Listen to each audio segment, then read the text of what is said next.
All right, well, I'm excited. We have a good turnout tonight.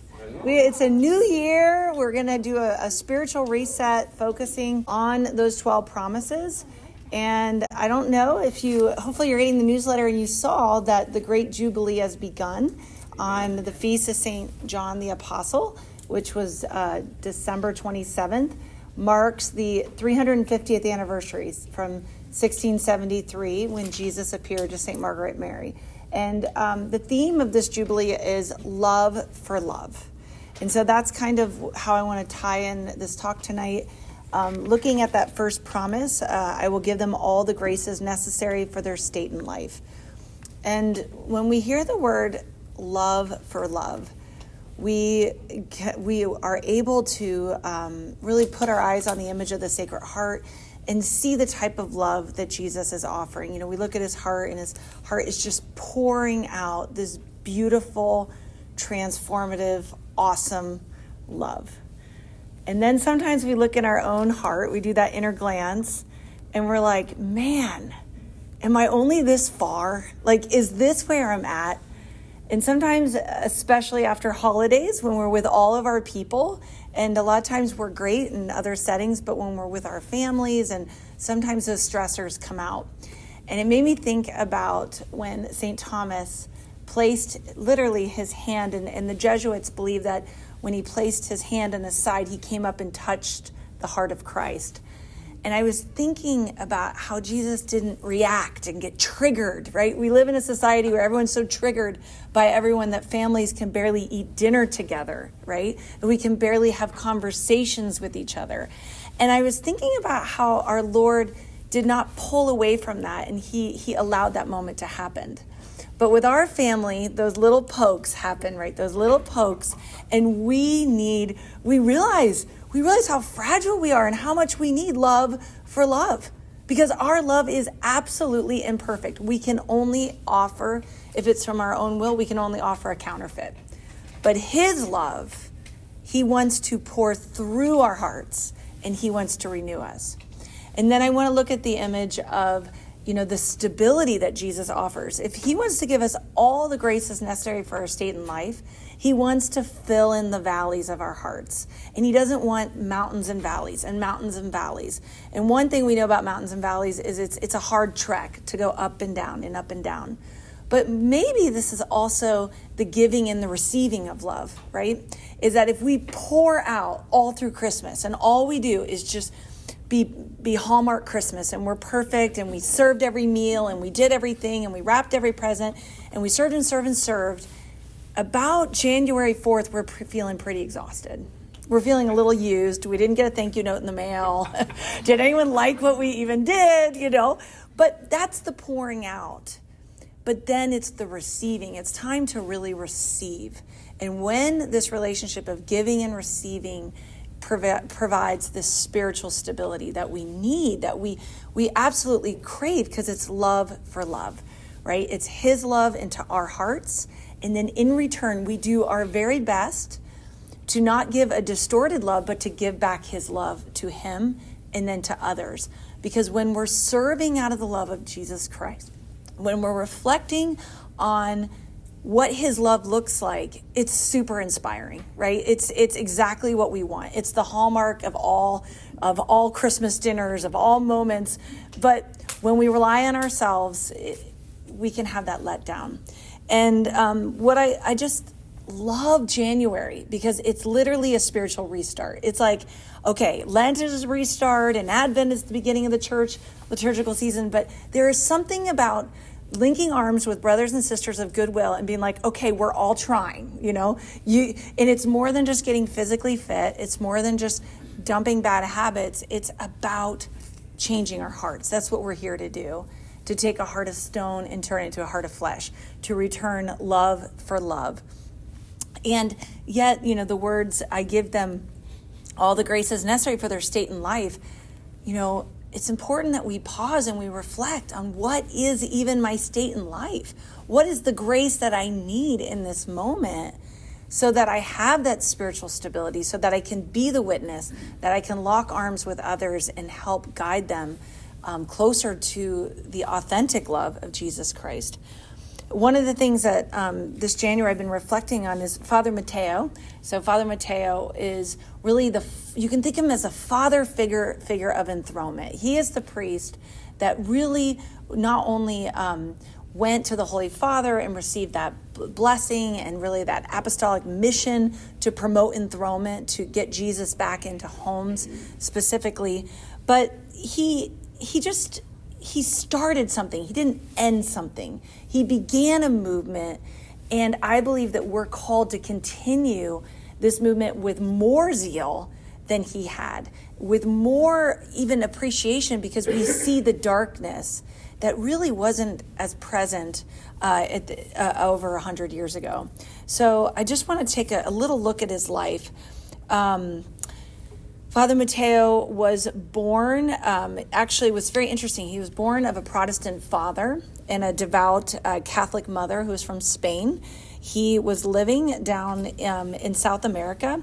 And around 18 months old, his dad he was a diplomat, he needed to go back to England. And Father Mateo was too sick and weak to make the voyage back. So he stayed and was raised by his grandparents. So imagine, talk about, needing grace and state in life. I can only imagine the separation of those parents, needing to say goodbye, returning with 3 other siblings when they returned about 8 years later. But one of the tremendous fruits that came is that he was raised in a Catholic home. And the fervor and the faith of the grandfather made a huge impact on him. So to me, it gave me a lot of hope. Like, we all have a role in the life of our children, our grandchildren, and others as well. It's not just, looking at that picture perfect family that we believe can only pass on the faith, but this unbelievable difficulty of a childhood. He would pretend to say Mass as a child, and he even did preaching missions, to his siblings when they all returned home. And he even said that a neighbor paid him to do a little preaching as well, just to stir faith, because they actually didn't have a lot of priests in the area. And as a result, he was able to, the neighbor came to Christ and ended up seeking baptism before he died. So there was a tremendous fruit even in his childhood. In 1885, he was placed in a school run by the fathers of the Congregation of the Sacred Heart of Jesus.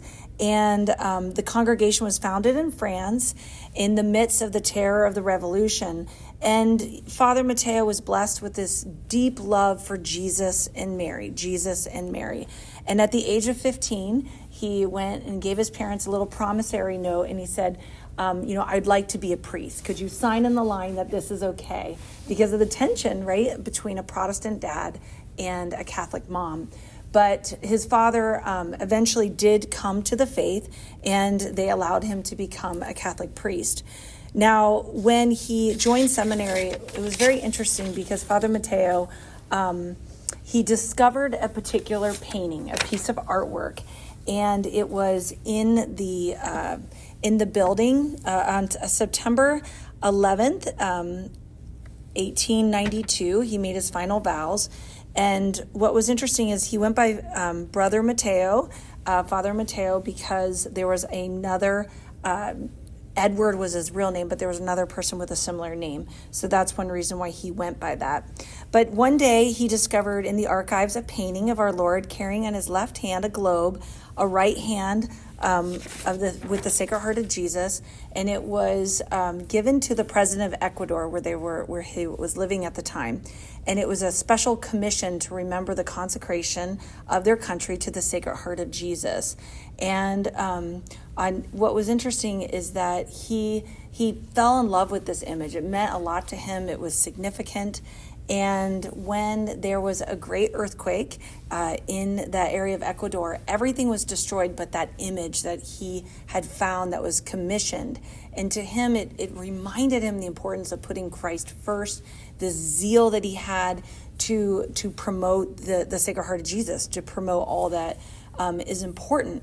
And what I think is one lesson that we can learn is the importance of just saying, like, I want to be the one. I want to be the one that steps forward, that promotes the faith. I want to be the one in my family that isn't triggered at the dinner table. I want to be the one that gives love for love. And as a result of this earthquake, he was so sick that the congregation put him on leave for a year, and they sent him to Europe because of all of this smoke and dust and all the work that he was doing to literally rebuild the community. And while he was there, he was praying in the chapel, the St. Margaret Mary Alacoque's chapel in France, and he had instant back pain healing, so tremendous gift. He had infused wisdom to know that we can reconquer the world through the Sacred Heart of Jesus, understanding of implementing the promises through placing the image up, and great courage. So that's something that I think is important, is that we seek that courage. We seek the desire to go forth and to spread the faith, and that we don't just settle with mediocrity. And when I was reading, what he really was determined to do was to fight secularism. And he said secularism was the greatest evil that he could perceive at the turn of the age. And I think that that is so true, because we are celebrating Christmas. We're celebrating Advent. We're having this beautiful gift of our faith in the season. But the neighbor next to me was celebrating elves and Santa, and I don't know if there was any Jesus over there, right? I don't know. We are in secularism. We are both saying Merry Christmas, but it means two totally different things. And as we know, Jesus, elves and Santa can never satisfy the heart. They never bring us to heaven. They're childhood games. They're childish games. But we're acting around as if these are truths of our culture, right? And so the gift that we get to be is we get to be missionaries. We get to go forth and tell the truth. We get to tell about the joy of Jesus Christ. We get to show through our life that we're going to seek grace when we're struggling, and we want more of it. And there's hope that comes when you place Jesus at the heart and the center of a family. And you say, we know there's power here. Last month, I talked about an enthronement that was done, self-directed enthronement.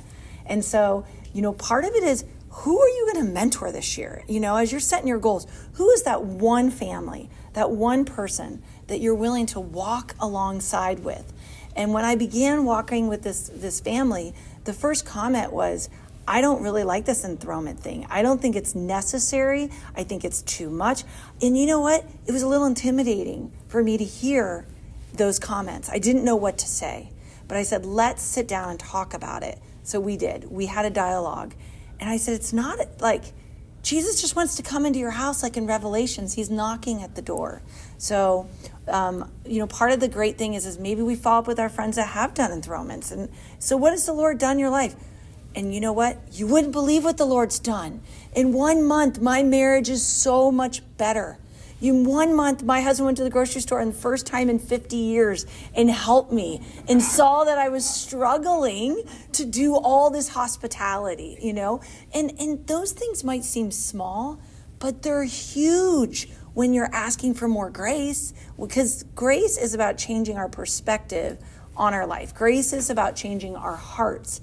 Grace gives us the greater capacity to do more good and to have courage and not be discouraged by the world. So I think this is really important. Like, this is timely. This is essential. We are at step 1. We have some images in the back. John and Jeannie have the cards back there. We got to go forth. We got to be able to say, how can we impact those around us? Because, this one family reminded me of the graces that were given to my family 10 years ago. This one family made me realize this work is essential, just as Father Mateo, reminded us in 1907 when it was officially the official installation of the image enthronement was given to us as the church. And then love for love. We can't fake it. We can't fake it till we make it. This is not about faking it. This is absolutely about receiving more grace so that we're changed, so that we can truly go forth. So those are some of my reflections on this first promise. And if you look at our paper, we have our first promise. And what I like to do is just read Matthew 11:28 through 30. And really let's just meditate. Let's think about these words. I'm going to read it 3 times. And then we can go through some of our discussion questions. We can support each other. We can collaborate on how we can bring Christ to others, how we can have that missionary spirit, maybe even our very own home. So Matthew 11:28 through 30. Come to me, all who labor and are heavily laden, and I will give you rest. Take my yoke upon you and learn from me, and I am gentle and lowly at heart, and you will find rest for your souls. For my yoke is easy and my burden is light. Come to me, all who labor and are heavily laden, and I will give you rest. Take my yoke upon you and learn from me, for I am gentle and lowly in heart, and you will find rest for your souls. For my yoke is easy and my burden is light. Come to me, all who labor and are heavily laden, and I will give you rest. Take my yoke upon you and learn from me, and I am gentle and lowly in heart, and you will find rest for your souls. For my yoke is easy and my burden is light.